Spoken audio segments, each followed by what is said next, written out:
Também cumprimentar os nossos irmãos internautas com a paz do Senhor. Irmãos, hoje nós vamos fazer um resumo do trimestre. E hoje a nossa lição, da lição de número 7 à lição de número 13. Eu não vou ter muito tempo de falar, de aprofundar muito nas lições, que as lições todas elas já foram lecionadas, porém é para nós termos uma ideia e nos relembrar aquilo que já foi ensinado. Amém? Então aqui na nossa lição de número 7, que o tema foi a oração da igreja e o trabalho do Espírito Santo, no tópico 1, foi falado acerca no início da igreja cristã. Aí nós começamos a imaginar, meus irmãos, por que os primeiros cristãos, que não eram denominados cristãos ainda, foi chamado de igreja. Porque o primeiro povo que esperou a descida do Espírito Santo foi chamada de igreja. Porque o termo cristão foi dado muito depois, foi dado certo tempo depois, porque não era exatamente um elogio que se fazia aos cristãos, mas sim, vamos dizer, um apelido, colocava o apelido, que é o brasileiro, né, que chama outro, rotulando as pessoas de cristão. E o cristão, meus irmãos, não era como nós enxergamos hoje, bem visto, olha, você é cristão, que maravilha. Não, irmãos, era como se fosse, até alguns diriam, um xingamento, chamar o outro de cristão. Mas por que chamado igreja?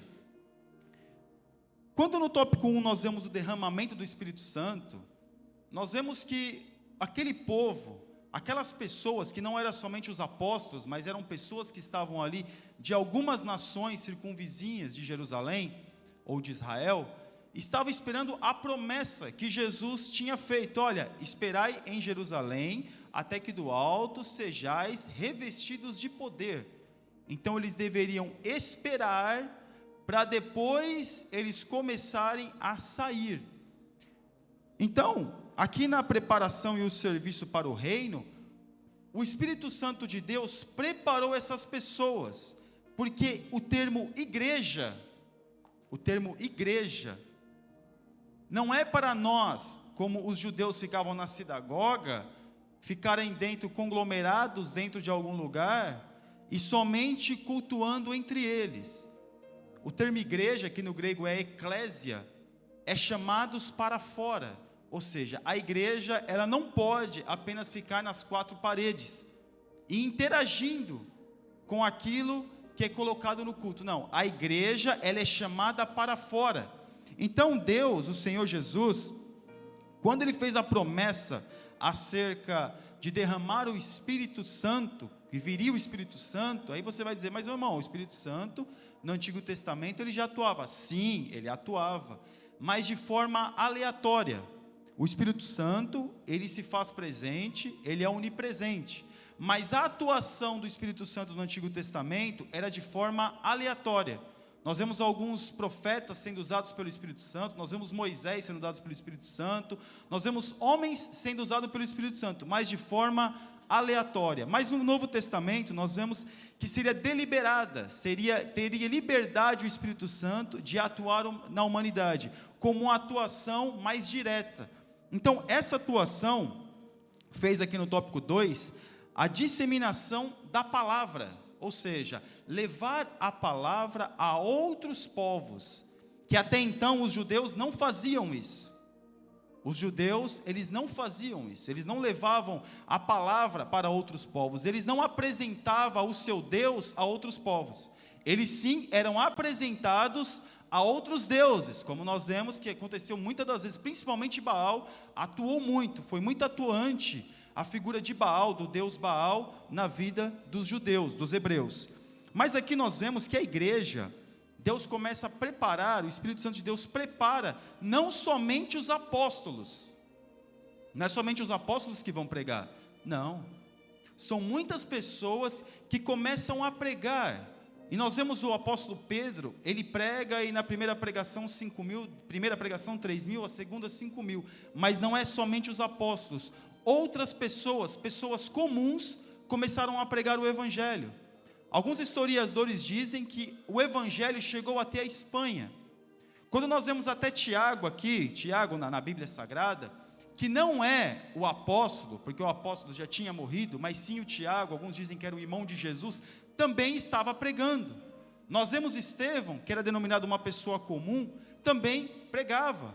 Nós vemos João Marcos, que escreveu que não era discípulo de Jesus, atuante, que não era a formação dos 12 apóstolos, mas sim era um discípulo à distância. Nós vemos também que o evangelho ao qual leva o seu nome também pregava.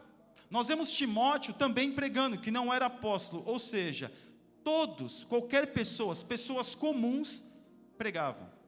Porque se nós fôssemos comparar a igreja com a sinagoga, na sinagoga só o rabino fala, mas na igreja todos poderiam pregar, todos poderiam levar esta mensagem, e não somente uma mensagem falada, irmãos, mas sim um testemunho acerca de Cristo, do que aquilo Cristo fez na sua vida. Então, Jesus, ele prepara os apóstolos, Jesus prepara a igreja através dos apóstolos, para que o evangelho de Cristo pudesse avançar. E outra coisa, não existia, meus irmãos, os evangelhos ainda escritos. Existia anotações acerca de algumas histórias, acerca de alguns fatos que ocorreram na vida de Jesus. Não existia ainda as cartas da prisão do apóstolo Paulo, as cartas das igrejas, não existia ainda, meus irmãos. Ou seja, para se pregar o evangelho, tinha que ser como antigamente, guardar bastante coisa, armazenar bastante informação e conhecimento, para poder levar esta palavra. Alguns tinham os pergaminhos, que poderiam estudar, que poderiam ler, mas não era uma coisa assim, que todos tinham acesso. Então nós vemos aqui, que o começo da igreja foi levar a palavra. Mas interessante também, porque quando nós vemos o Atos dos Apóstolos, quando ele termina, nós vemos ali o apóstolo Paulo sendo julgado e decapitado. E aí a gente imagina, então a igreja ali acabou. Não, meus irmãos, é ali que a igreja começa realmente a avançar. Sabe por quê? Porque quando nós começamos a ver que a igreja começa a ser perseguida e martirizada, foi o maior crescimento da igreja, foi quando essas coisas começaram a acontecer.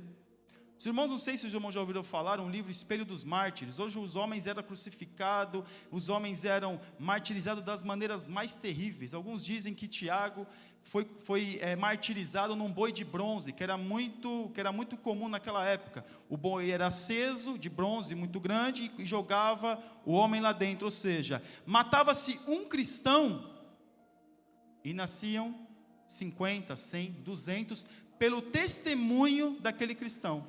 As arenas romanas, porque não era só o Coliseu, que era uma arena romana, que era um anfiteatro, ao qual muitos ali iam assistir o espetáculo, e o espetáculo do meio-dia, que era o martírio, que eram as pessoas que eram contra a questão romana, que davam testemunho, que eram martirizados. Não era só apenas o Coliseu. Outros lugares que tinham anfiteatro, também as pessoas eram martirizadas. Então nós percebemos, meus irmãos, que pelo peso de levar esta palavra, muitos morreram, muitos foram martirizados, mas a palavra de Deus, ela continua avançando. Já percebeu, meus irmãos, que o exemplar que você tem da Bíblia Sagrada, nós achamos que foi muito simples. Para nós termos o exemplar que nós temos hoje da Bíblia Sagrada, houve alguns concílios para poder formar o cânon sagrado que nós temos. Porque se nós pegarmos os 66 livros que nós temos da Bíblia Sagrada, que é o cânon sagrado, a Bíblia sistematizada, organizada, também que dá para fazer 2 Bíblias só de livros apócrifos. Se os irmãos pegarem uma Bíblia católica, os irmãos vão ver que tem mais 7 livros, que são chamados deuterocanônicos. Ou seja, a Bíblia Sagrada, para ela chegar em nossas mãos, como nós temos hoje, ela passou por muitas e milhares de perseguições. Todas as vezes que existia, que havia um avivamento, havia o quê? Uma perseguição. E sempre nessa perseguição eram queimados exemplares da Bíblia. Não como nós temos hoje, pergaminhos, alguns livros que trazia a palavra, alguns manuscritos acerca das cartas, porque era copiado, eram os copistas, né? Nós vemos tem os fariseus, os saduceus, Os escribas, isso, obrigado, irmão. Os escribas, por isso que os escribas ficaram muito hábeis na lei, porque eles iam copiando as leis, e eles começavam a gravar isso. Então nós percebemos que o Espírito Santo e o crescimento da igreja, que agora é nosso tópico 3, foi muito abençoador, porque a igreja começa a avançar.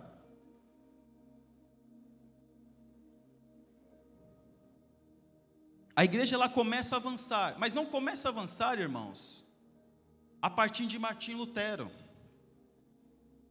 Porque os irmãos, nós achamos, depois que Martim Lutero fez a reforma, tudo começou a acontecer. Não, meus irmãos, antes de Martim Lutero, já havia cristãos, já tinha cristãos. Só que a igreja católica, o catolicismo, ele abafou essas coisas, ele abafou o cristianismo da forma que ele é, que não dá para nós contarmos a história da igreja no seu contexto geral. Mas a igreja ela começa a crescer, irmãos, a crescer. Martim Lutero, antes dele também, Jerônimo de Savonarola, seus irmãos também podem ler o livro Heróis da Fé, que vai retratar muito a história da igreja, George Whitefield, Jonathan Edwards, John Wesley, muitos desses homens, a partir de 1500, a igreja começa a avançar, e a igreja, há um crescimento da igreja. Por isso que quando nós falamos de avivamento, alguns acham que avivamento é o crescimento numérico da igreja.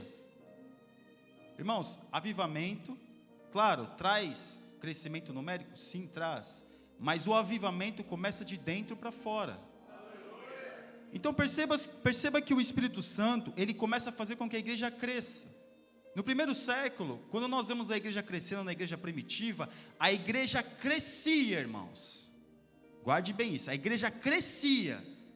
E aí, quando nós vemos países como Estados Unidos, que teve adeptos acerca do cristianismo muito forte, até mesmo aqui na Europa, voltamos agora e vemos o Brasil. Aí nós falamos assim: o Brasil, há um crescimento ou há um inchaço?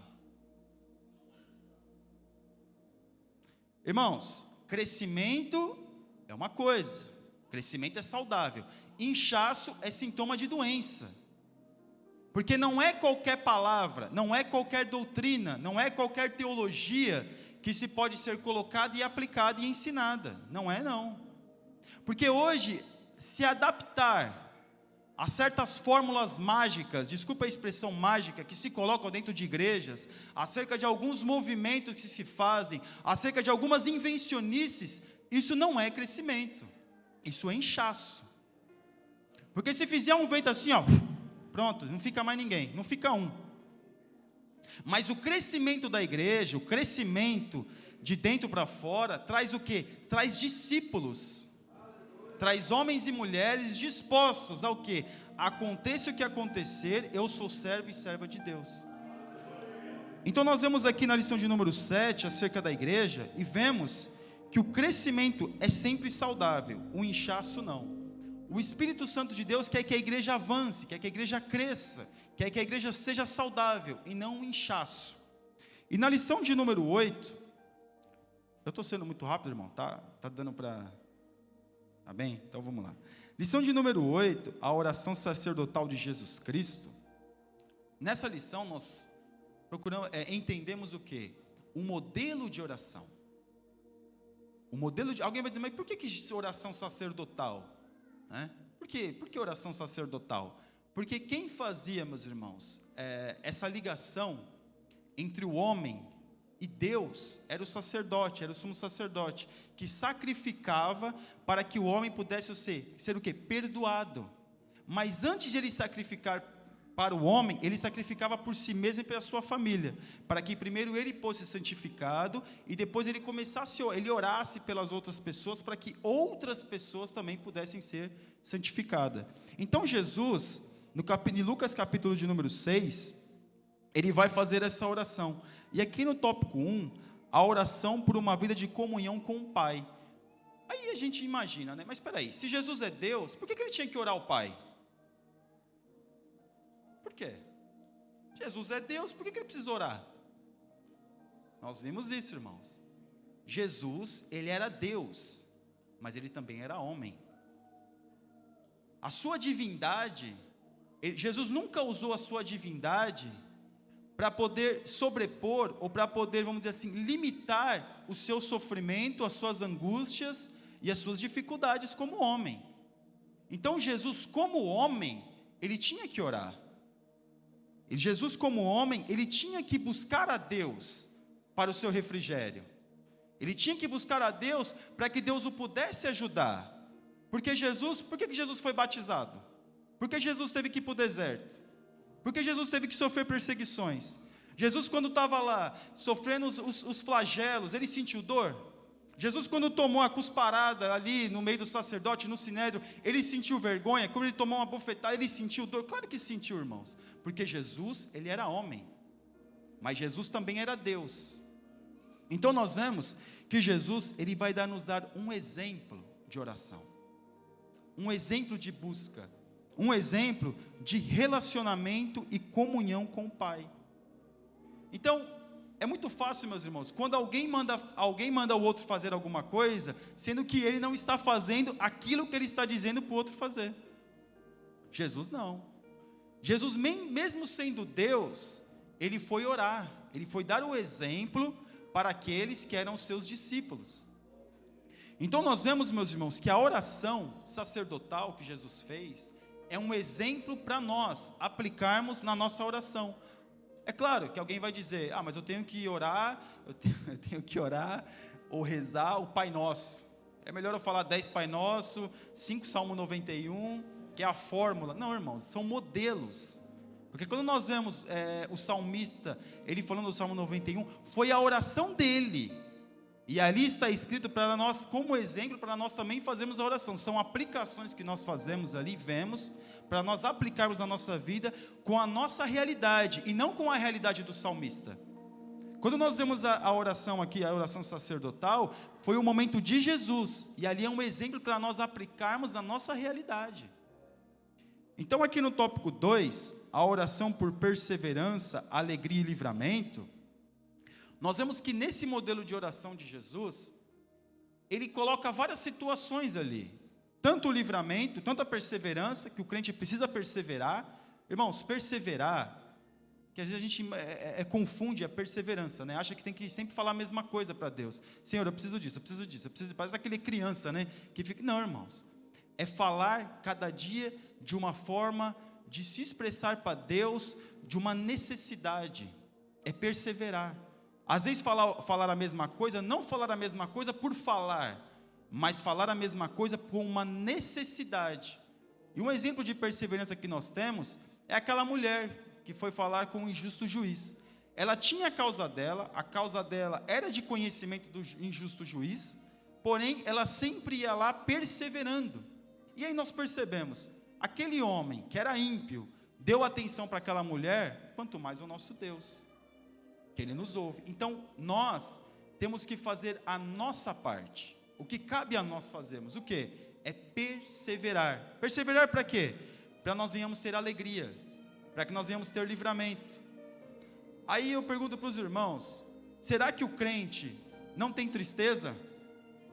Será que o crente não bate carro? Será que o crente não está sujeito aos intempéries e situações dessa vida?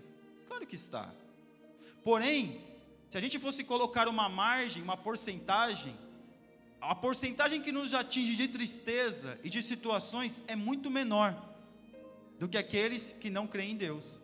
Mas mesmo assim, nós temos que continuar orando, para que Deus possa continuar nos ajudando e perseverar na oração, meus irmãos. O que é perseverar também? É nós temos uma disciplina de oração. Uma disciplina, ser disciplinado. Termos horário para orar, porque os judeus, os muçulmanos, eles têm aquele horário ali certinho para orar. Quando chega o horário ali, eles oram em direção para a mesquita, que está na Arábia Saudita, lá, a mesquita de Maomé que está lá, e eles oram em direção à mesquita. Eu não me recordo agora o nome, eles oram sempre em direção à mesquita. Mas eles têm o seu horário, eles têm a sua disciplina. E nós temos que ser disciplinados na oração, com uma perseverança. E aqui no tópico 3, a oração por santidade, unidade e fruto espiritual.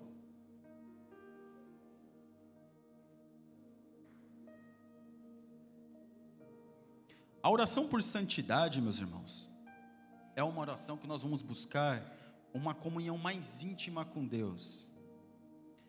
É pedir para Deus, para que Deus possa trabalhar na nossa vida e tirar de nós tudo aquilo que desagrada a Ele. Por quê? Porque que aqui nós vemos até que o autor, o comentarista da revista, fez muito bem: oração por santidade, unidade e frutos espirituais. Porque essa santidade faz com que nós venhamos ter uma consciência mais limpa de relacionar as coisas, de enxergar as coisas. E aqui nós vemos a unidade, a oração da unidade. O que nós estamos fazendo, o que nós estamos nos reunindo para fazer aqui na igreja, é muito lindo e maravilhoso, meus irmãos, porque o salmista vai dizer: quão bom e quão suave é que os irmãos vivam em união. Então, quando o inimigo vê uma igreja unida, uma igreja que fala a mesma língua, que se denomina uma unidade, nós vemos que faz toda a diferença. Toda a diferença é uma igreja unida. Toda a diferença é uma igreja que busca o mesmo propósito. Por quê? Porque quando nós buscamos a santidade, nós o quê? Nos unimos ao nosso irmão. Nos unimos ao propósito de outro. E não apenas o meu propósito. E aí nós vemos os frutos espirituais. Aí eu pergunto para os irmãos: o que cresce primeiro, a raiz ou o fruto? A raiz. A raiz está onde? Debaixo da terra, ninguém vê a raiz. Mas dependendo da raiz, vai dar bons frutos? Sim, mas dependendo da raiz, pode não dar fruto nenhum. Depende da terra, depende de muita questão climática para que a raiz possa dar frutos. É assim a nossa vida. Porque jamais, meus irmãos, uma raiz vive de aparência. Uma raiz, ela não vive de aparência. Porque ou ela dá bom fruto ou não dá.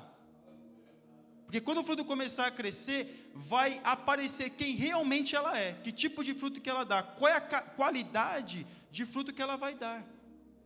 Então, dependendo da raiz, é o fruto que ela vai dar e a qualidade de fruto. Então, nós vemos que os frutos espirituais, que vai falar lá em Gálatas, são frutos do Espírito, que vai colocar muitas coisas da nossa vida em xeque. Por quê? Porque vai dizer quem de fato nós somos. Quem de fato, que tipo de fruto nós temos para oferecer. E que tipo de raiz nós temos dentro de nós. Porque uma pessoa, meus irmãos, pode enganar a outra em muito tempo, mas não em todo o tempo. Porque uma hora a pessoa vai demonstrar e todos vão ver quem de fato ela é. Não adianta se esconder. É como aquele estigma da Assembleia de Deus há uns 30 anos atrás. Olha, aquele irmão que dormia de terno e gravata, ou aquele irmão que às vezes tinha medo de ir tomar banho, com medo de repente vir o arrebatamento da igreja, ou aquela irmã que jamais poderia cortar o cabelo, porque houve um sonho de alguém que quando a mulher chegou lá em cima, abriu a gaveta, e lá estava a tesoura e os cabelos da mulher. Irmãos, isso não é santidade.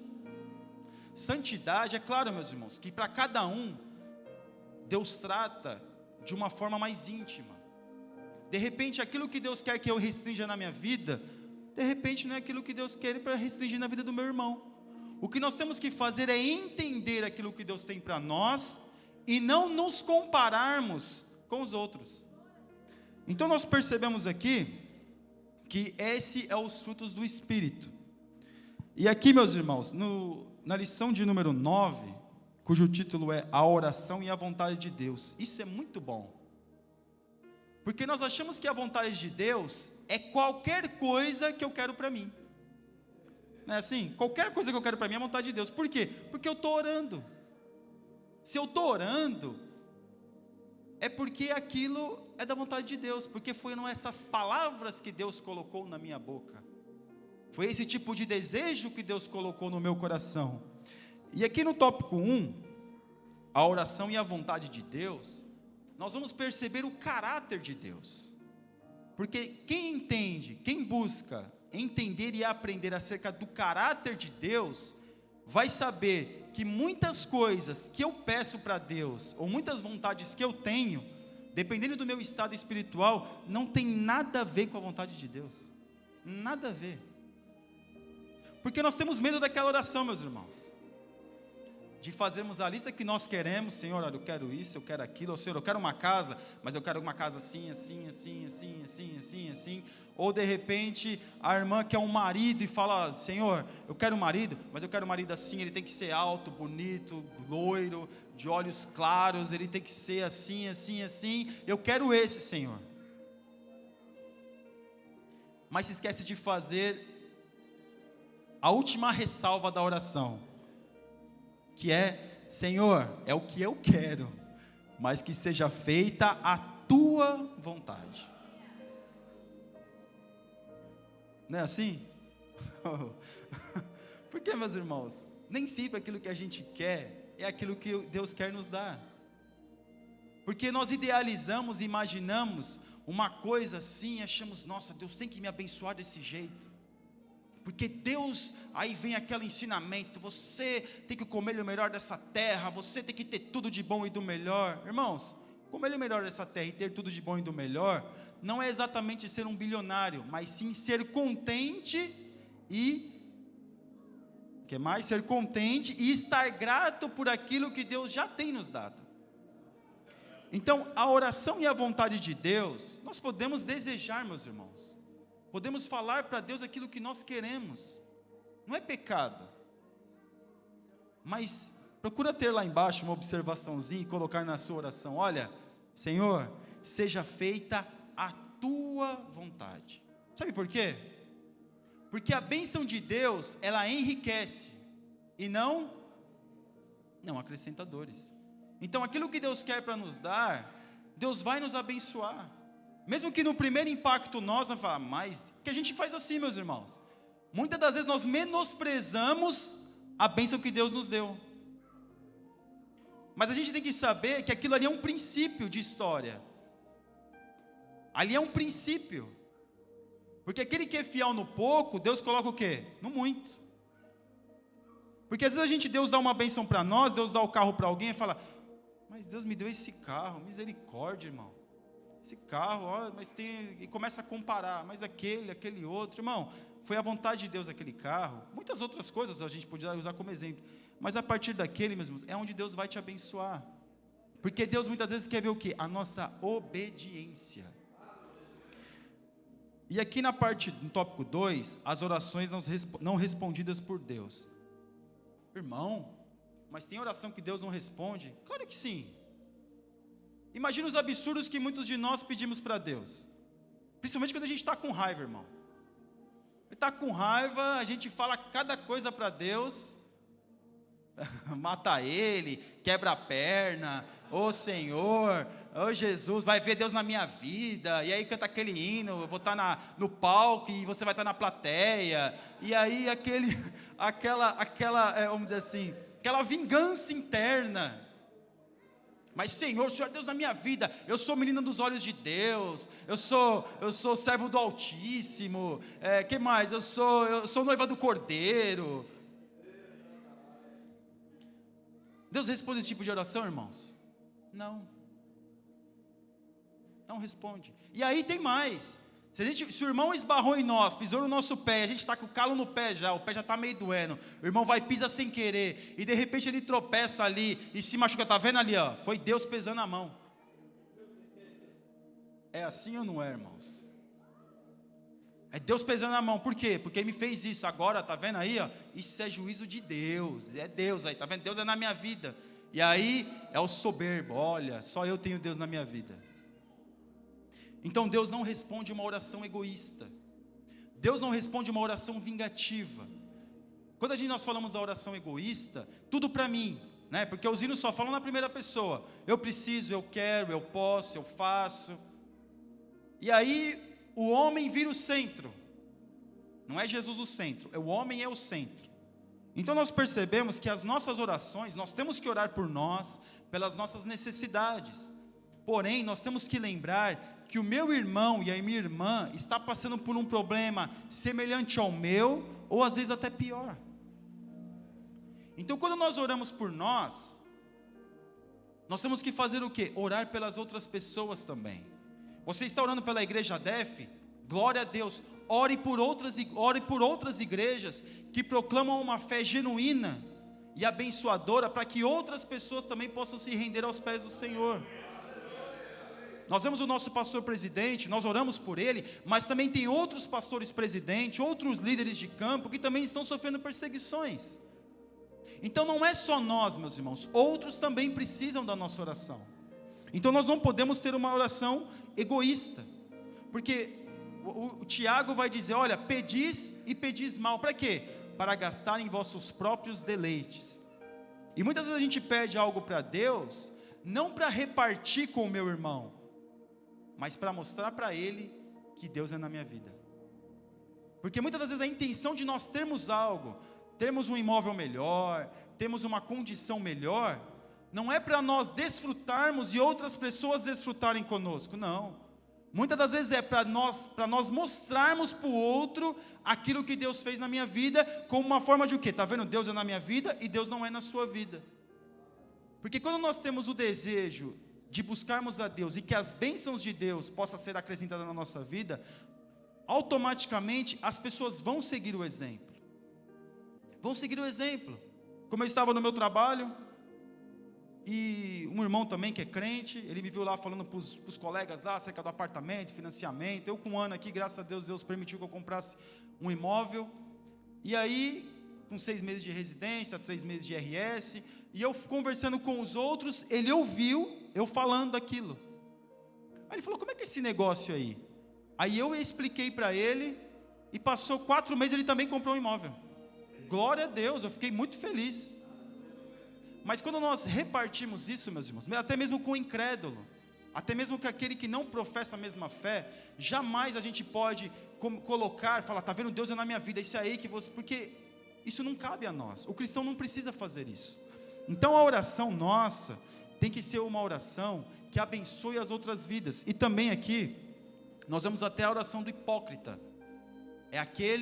O hipócrita, meus irmãos, na época dos gregos, era aquele que representava, era o ator. Ele representava um papel que não era ele. Então o hipócrita é aquele que quer demonstrar uma coisa que ele não é. Como nós vemos Me ajuda aí, irmão. Me fugiu agora. Acho que eu estou ficando velho, porque me fugiu. O credor, o publicano e o fariseu. Publicano e o fariseu. Estava lá o fariseu, olha, eu dou o dízimo, eu faço com a cabeça erguida e todo imponente, enquanto o publicano, que era um homem rechaçado pela sociedade, estava ali, Senhor, eu não sou digno nem de olhar para cima, ou seja, humilhação. Porque às vezes a gente chega para Deus, irmãos, Senhor, olha para mim, Jesus, eu tenho feito tanta coisa para o teu reino, Deus, me abençoa, Senhor, porque olha, eu fui no culto, eu vou na escola bíblica, eu tenho feito, eu leio a Bíblia 10 horas por dia, Senhor, eu tenho orado 3 horas de joelho, Senhor, tem misericórdia, o Senhor vai me atender, porque eu faço, porque eu oro, porque eu leio a Bíblia, porque eu busco, porque eu prego.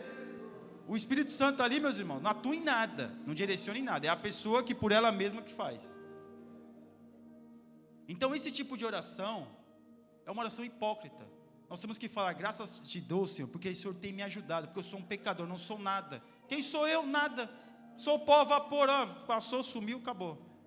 Então essa é a oração hipócrita. E nós vemos aqui orações atendidas por Deus. O que é uma oração atendida por Deus? É uma oração sincera, que fala realmente, que nós falamos realmente para Deus, quem de fato nós somos, ou quem de fato nós não somos, porque nós colocamos para Deus quem nós somos, não quem nós não somos. Mas você pode pensar, mas irmão, mas Deus não conhece a nossa vida? Claro que Ele conhece. Mas Ele não conhece o profundo e escondido? Claro que Ele conhece. Ele não me conhece melhor do que eu mesmo? Claro que sim. Mas Ele quer ouvir de nós a nossa sinceridade. Porque, meus irmãos, já conversou com alguém que estava mentindo para você? Você conhece toda a história. Aí vem a pessoa e conta sobre ela. E ela começa a falar, mas você sabe que ali não tem nada a ver com a realidade dela. Você dá um sorrisinho e fala, é mesmo. Será que é tudo isso mesmo? Poxa, e você está todo interessado, mas você sabe que não tem nada a ver. Aí quando a gente faz uma analogia para Deus, assim, acho que Deus faz a mesma coisa com nós. É mesmo? Poxa, você é tudo isso mesmo? Nossa, mas não tem mais coisa não que você só é isso. Mas o sincero para Deus, como a oração do profeta Elias, a oração de Davi, ele se derrama, e ele fala, e ele coloca para Deus quem realmente ele é. Um pecador, um nada, um homem sujeito às mais terríveis imundícias deste mundo, sujeito. Não que nós estamos na imundícia, mas estamos sujeitos, meus irmãos. Porque aquele que está em pé, olhe para quê? Para que não caia.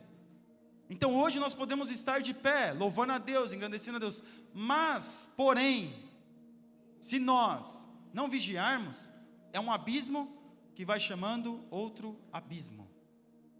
Então nós vemos que a oração que é atendida por Deus é a oração quando nós nos colocamos e somos sinceros diante de Deus, e também quando pela nossa sinceridade nós oramos por outras pessoas, com o mesmo desejo de ser atendido. Por quê?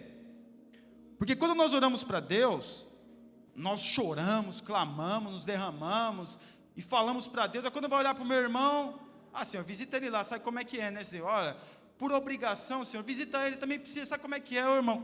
Jesus, cuidado daquele irmão. A gente faz uma baita de uma oração para nós, primeira linha, primeira classe, e a gente usa a sobra para orar pelo nosso irmão. Então, com a mesma qualidade, com o mesmo desejo, o mesmo afinco que nós oramos por nós, nós também precisamos orar com a mesma intensidade pelos nossos irmãos. E aqui, na lição de número 10, o ministério da intercessão, orando em todo o tempo, com toda a oração e súplica no Espírito, vigiando nisso com toda a perseverança e súplica por todos os santos, que está em Efésios, nós vemos que essa intercessão, meus irmãos, é aquilo que nós temos feito aqui na igreja. Porque quem é o intercessor? Eu vou entrar numa causa que não é a minha. Quem foi o maior intercessor, meus irmãos? Jesus. A nossa causa era nossa ou era de Jesus? Era nossa. Quem pecou? Foi Jesus? Não. Foi nós. Quem morria no Antigo Testamento pelo pecado do homem? O Cordeiro. O Cordeiro não fez nada, ia lá e morria. Então nós vemos, meus irmãos, que até o animal nos dá o exemplo de intercessão. Porque o Cordeiro não tinha nada a ver. Mas Jesus usou o símbolo do Cordeiro para nós entendermos o sacrifício e a redenção e o perdão dos nossos pecados.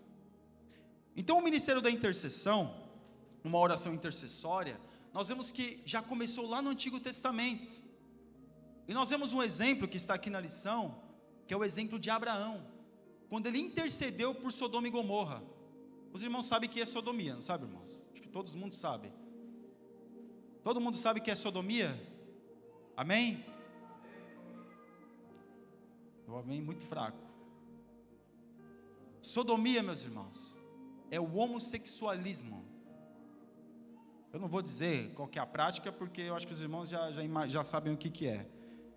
Imagina nós orando. Eu sei que esse vídeo vai para a internet, mas imagine você orando numa parada gay. Senhor, se tiver ali 2, se tiver ali 10, e vai diminuindo, se pelo menos um justo, Senhor, para que pudesse ser salvo. Irmãos, nós não temos ideia, porque quando a Bíblia vai falar acerca de algumas coisas, nós temos que usar a nossa mente, nós temos que usar a nossa imaginação, não de uma forma irresponsável, mas claro, concordando com a palavra de Deus. Aqueles homens, meus irmãos, quando os anjos foram à casa de Ló, aqueles homens quase destruíram a casa de Ló, para que os irmãos já sabem o que eles queriam com os anjos. Então veja, meus irmãos, como aqueles homens eram terríveis, e mesmo assim, nós vemos Abraão, claro que por causa de Ló, orou por aquele povo. O exemplo de oração. Sabe por quê, meus irmãos? Porque todos são recuperáveis para Deus. Todos. Não existe pessoa irrecuperável. Em 1992, se eu não me engano, os irmãos mais velhos vão lembrar, o brasileiro também, se os irmãos portugueses quiserem buscar na internet, houve o massacre do Carandiru. Acho que tem muita gente que não era nem nascida aqui, né? Houve o massacre do Carandiru. Existia um médico que ele atendia naquele presídio, o doutor Drauzio Varela. E ele disse, foi perguntado para ele: existem pessoas irrecuperáveis? Sabe o que ele disse, meus irmãos? Tinha uma ala lá, que era uma ala dos criminosos mais perigosos. E ele disse assim: existem pessoas que são irrecuperáveis. Mas a oração intercessória me mostra que todos, aleluia, todos, não importa a língua, não importa quem for, não importa o pecado que cometeu, todos são recuperáveis para Jesus.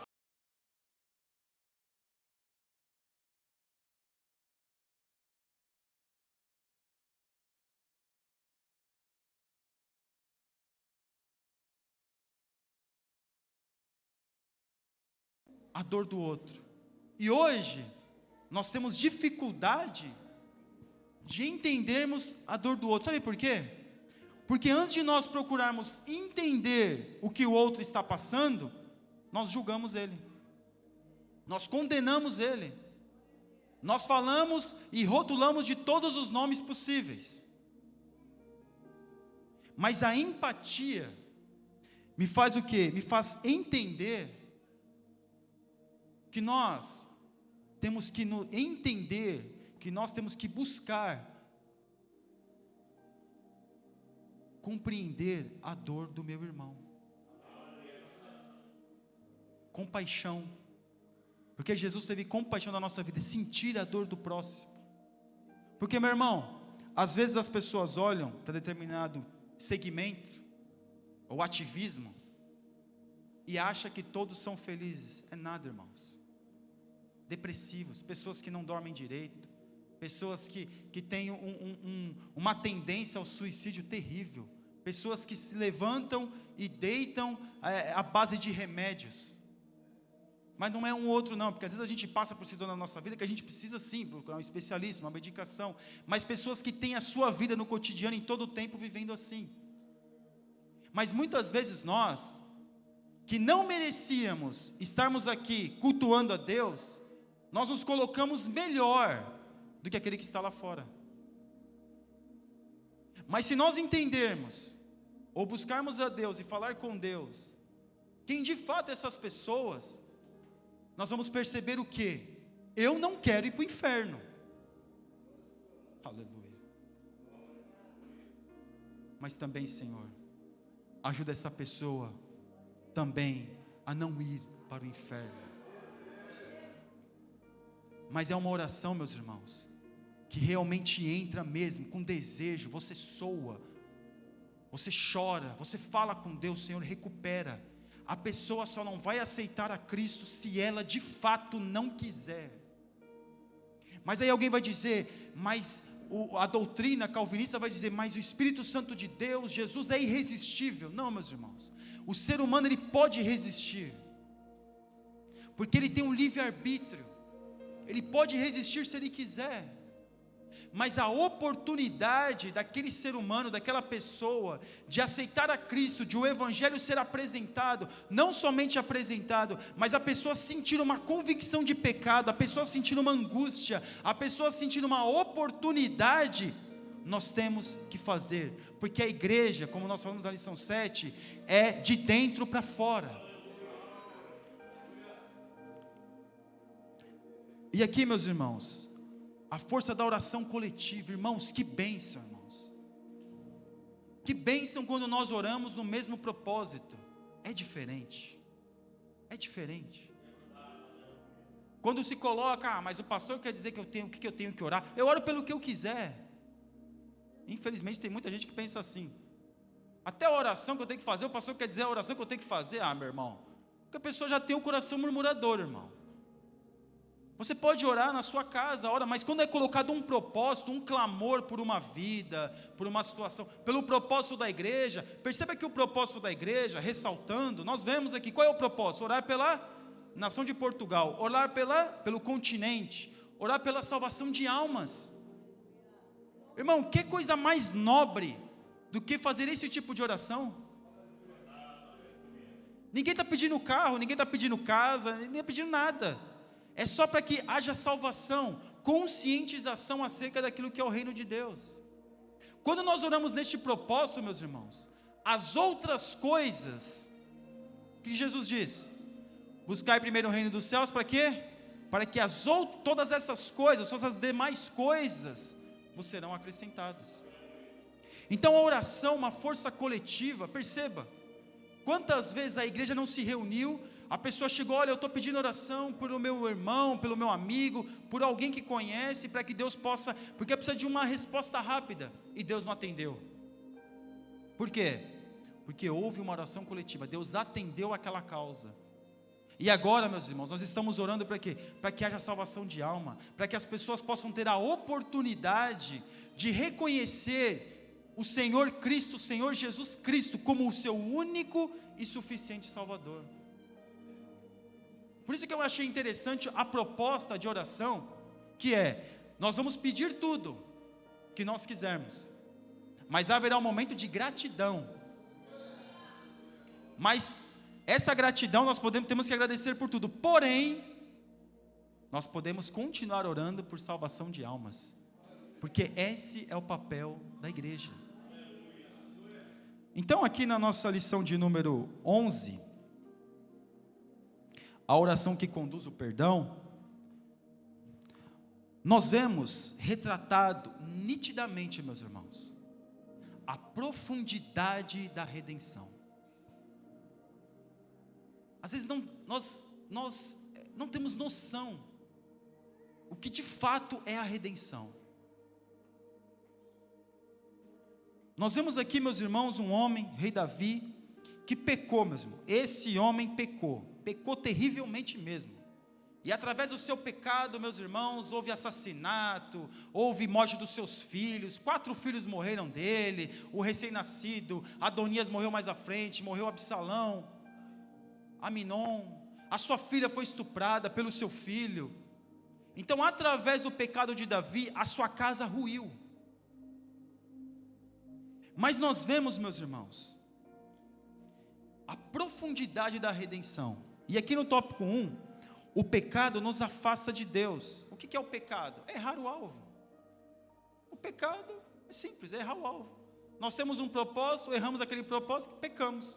Por quê? Porque Tiago vai dizer, aquele que sabe fazer o bem e não faz, comete o quê? Pecado. Até quando nós sabemos fazer o bem e nos omitimos de fazer o bem, nós estamos pecando. Então o pecado é errar o alvo. O pecado nos distancia de Deus. O pecado nos afasta de Deus. O pecado muitas das vezes faz, mesmo que nós estivermos distante de Deus, faz nós sermos omissos com a nossa própria situação, como aconteceu com o rei Davi. Davi tinha pecado, o seu filho tinha morrido, mas teve que ir alguém dizer a ele que ele tinha pecado. Aí ele entendeu, olha, pequei. E aí, meus irmãos, ele teve aquela convicção de pecado, ele encontrou o lugar de arrependimento.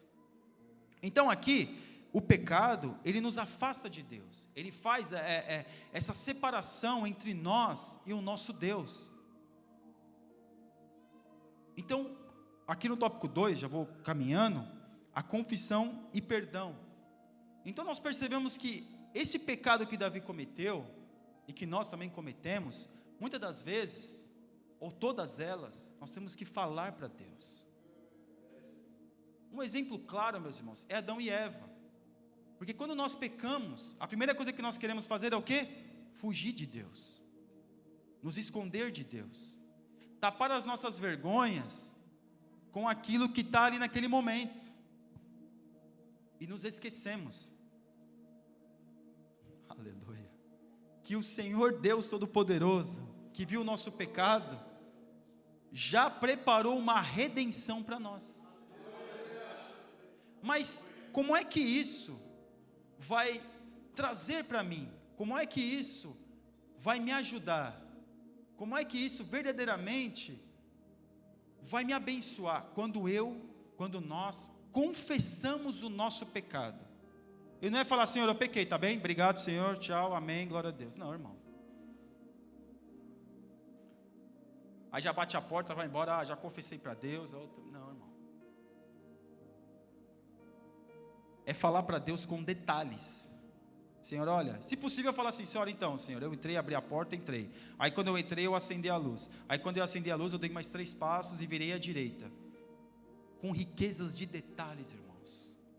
Porque Deus quer ouvir de nós a nossa confissão. Não é remorso, é confissão verdadeira. É confissão com a tristeza do pecado. É confissão falar, Senhor, se eu tivesse a oportunidade de voltar atrás, eu jamais faria isso. Esse tipo de confissão, por quê? Porque através da confissão é que vem o quê? Vem o perdão. Aquele que confessa e deixa, alcança o quê? Misericórdia. Mas, irmão, mas não foi nada, foi uma situação, aconteceu isso há 20 anos. Irmão, pecado não caduca. É caduca? Entende por caducar também, pastor? Pecado não caduca. Mas eu pequei faz 20 anos, irmão. Eu tenho que falar para Deus? Claro, sim, agora é a hora. Porque você sentiu a tristeza. Mas se não tiver tristeza, meu irmão, confessa do mesmo jeito. Porque às vezes, aquela pessoa diz assim, quando eu sentir no meu coração, não estou sentindo. Irmão, mas agora é a hora, Jesus está voltando, você não vai pedir perdão, se Jesus voltar agora, se você morrer daqui a pouco, você vai para o inferno, irmão. Não estou sentindo. Quando eu sentir, quando o Espírito Santo de Deus me tocar, aí sim. Que bonito, né? Não é bonito? É bonito. Vê uma pessoa falando, não, é bonito. É bonito, mas não resolve. O resolve é na hora.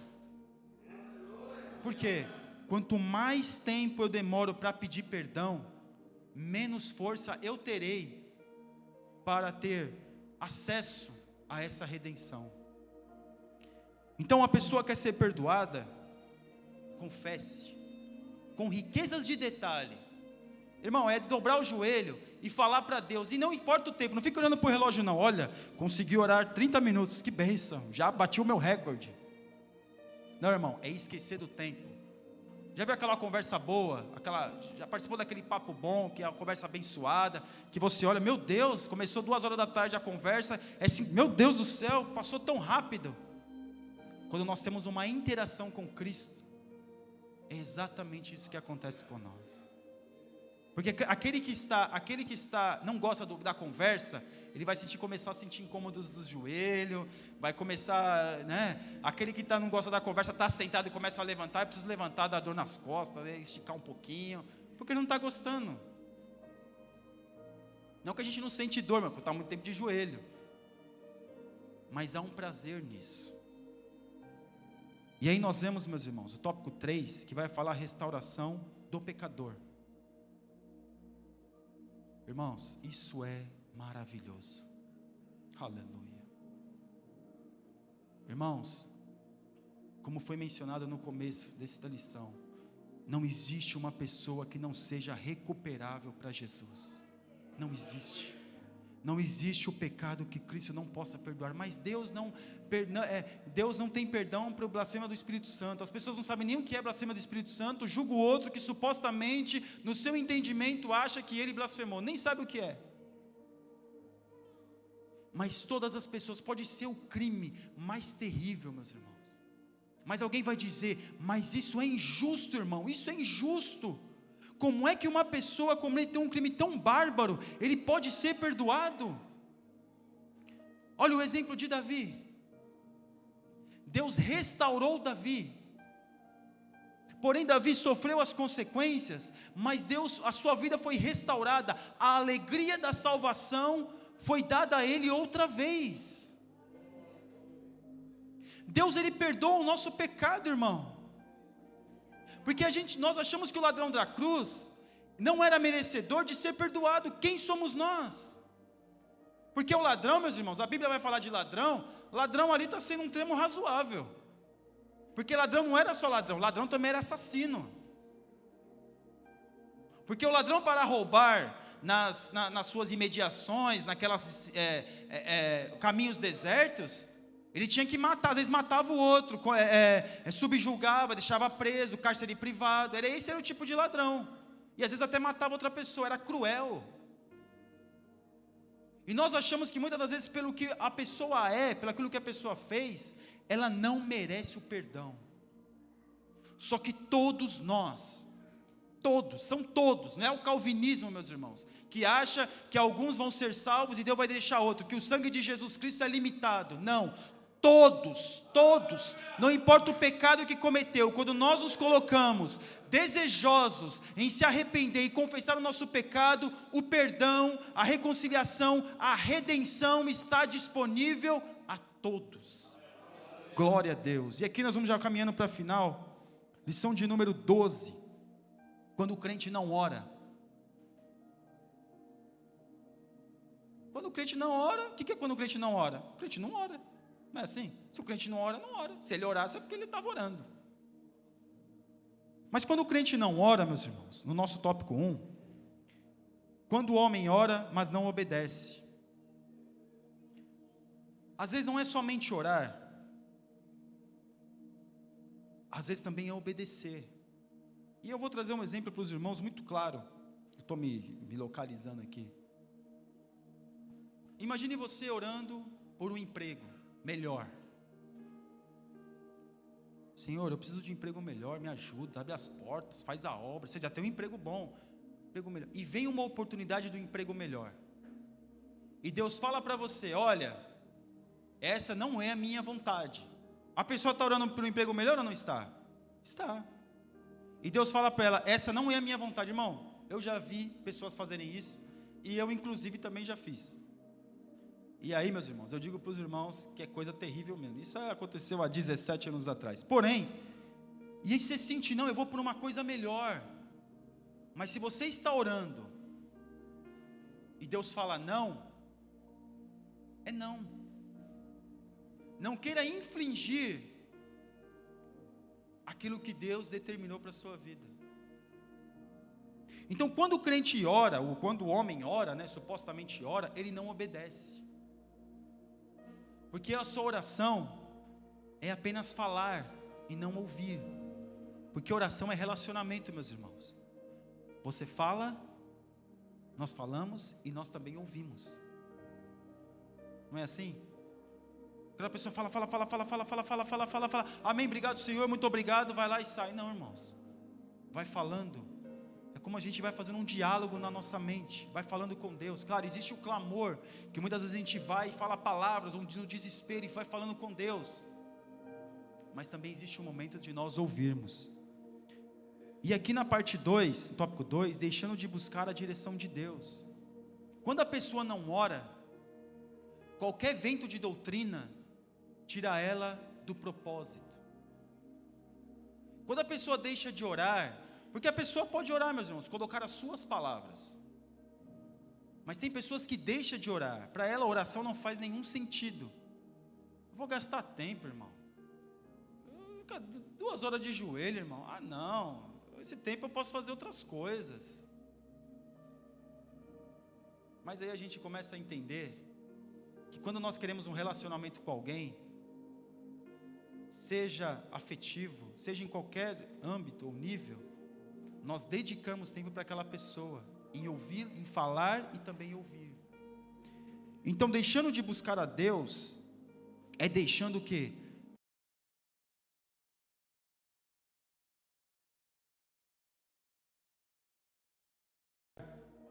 E aí isso é muito perigoso, irmãos. Porque quando a pessoa deixa de orar, ela bate na casa de qualquer um para pedir oração. Ela vai na casa de qualquer um. Mas aquele profeta cura, fala e revela. Irmão, você quer revelação? Quer revelação mesmo? A pessoa quer revelação, irmão. Vai numa cartomante, vai lá e paga que é mais fácil. lá no centro espírita, lá, vai lá que vai baixar a entidade lá, e vai dizer até do seu passado que aconteceu há 1000 anos atrás, e também vai dizer do seu futuro. A pessoa que deixa de buscar a Deus, ela acredita em qualquer coisa. Porque, irmãos, tem especialistas, por ver a semblante da outra, eu já observei muito isso dentro de igreja, por ver o semblante da outra, tá lá chorando, irmão, olha, irmã, levanta, põe de pé, a igreja, glória a Deus, aleluia, e aquela pessoa que deixou de buscar a Deus, e outros que estão vendo que também não buscam a Deus, que não tem nenhum discernimento, acredita. Não estou dizendo, generalizando que é todas as vezes, meus irmãos, mas esse emocionalismo barato, é que muitos têm caído. Deus é na sua vida, Deus vai te ajudar, você está com problema, irmão, quem não tem problema? Você chegar numa igreja que tem 2.000 pessoas e falar, olha, Deus está me revelando que tem 5 pessoas com dores de cabeça, é claro, meu irmão. Então aquele que deixa de buscar a Deus, acredita em qualquer coisa, individualmente, e acredita em qualquer coisa coletivamente, porque ele acha que todos esses que estão falando é de Deus. Porque aqui nós vamos ver que Roboão buscou, outros buscaram conselho com pessoas que não tinham nada para oferecer. E aqui na parte 13, se meu povo orar, nós vemos aquilo que Salomão, a proposta que Salomão colocou para o povo, olha, se vocês orarem, por que se? Porque o povo não estava orando. E aqui no tópico 1, quando nós oramos, meus irmãos, nós vemos a humilhação que nós temos com Deus. Quer ver uma coisa interessante? Quando nós falamos de adoração, o que vem na nossa mente? Cantar. Mas adoração não é cantar. Isso é louvor. Adoração é se arrepender. Adoração é se humilhar. Porque quando nós falamos assim, o irmão vem, vamos adorar a Deus, nós nos humilhamos diante de Deus, falar, Senhor, o Senhor é eterno, o Senhor é bondoso, eu não sou nada, mas o Senhor é tudo, o Senhor é glorioso. Pode buscar, meus irmãos, o significado da palavra adoração. Porque quando a mulher samaritana disse para Jesus, olha, aonde eu devo orar? Aonde eu devo adorar? O que Jesus falou? O que ela falou para Jesus? Primeiro era no templo. Jesus falou assim, olha, haverá um momento onde os verdadeiros adoradores adorarão o quê? Em espírito e em verdade. E aonde é que o homem se arrepende? No espírito, na alma. Então perceba que se humilhar diante de Deus, se colocar diante de Deus, falar que não é nada e que Deus é tudo, falar que Ele é o Todo-Poderoso e nós não somos nada. Então nós queremos chegar diante de Deus, irmão, por isso que esse simbolismo de joelhos não é apenas para não ficar de pé, para ficar de joelho não, irmãos. O simbolismo de joelho é uma posição onde se colocava diante dos reis, diante das autoridades. Nós vemos a rainha Esther, quando foi lá falar com o rei, o que ela fez? Ela se ajoelhou e ele colocou o cetro e falou, pode falar. Então, esse simbolismo, de se ajoelhar, nós vemos o quê? A questão de humilhação, de alguém que é melhor, claro, muito superior a mim. E aqui na parte 2, tópico 2, a necessidade de se arrepender, se converter-se. Quem se arrepende, se converte. Como o nosso pastor falou, você está indo por uma estrada, está errado, você vai voltar, você está convertendo. Mas antes de converter o caminho, precisa o quê? Se arrepender. Se arrepender. Não adianta, meus irmãos, como o brasileiro diz, tapar o sol com a peneira. Não adianta, não funciona. Não adianta a gente ficar tentando arrumar versículos bíblicos para atestar e para dizer para mim mesmo, eu estou certo. Eu estou certo, está vendo? A Bíblia está dizendo. Mas a pessoa pega um versículo, pega uma passagem, alguma coisa fora de contexto, e daquilo ela faz uma doutrina que é uma heresia para ela mesma. E às vezes até contamina os outros. Então perceba que tudo isso, o arrependimento e a conversão, tem que ser uma decisão nossa. E aqui no tópico 3, já para nós concluirmos, as respostas divinas às atitudes do povo. Nosso último tópico. Quando nós verdadeiramente nos colocarmos diante de Deus, falarmos para Deus quem de fato nós somos, nos arrepender dos nossos maus caminhos, Ele ouve a nossa voz, Ele ouve a nossa súplica. Deus, meu irmão, Ele olha para nós e Ele vê o profundo do escondido, mas Ele quer que nós venhamos entender que Ele é Deus, e Ele está disposto. Hoje Ele é nosso advogado, hoje é aquele que nos salva, mas haverá um dia que Ele será o nosso juiz. Amém? E eu assim agradeço a oportunidade, em nome de Jesus.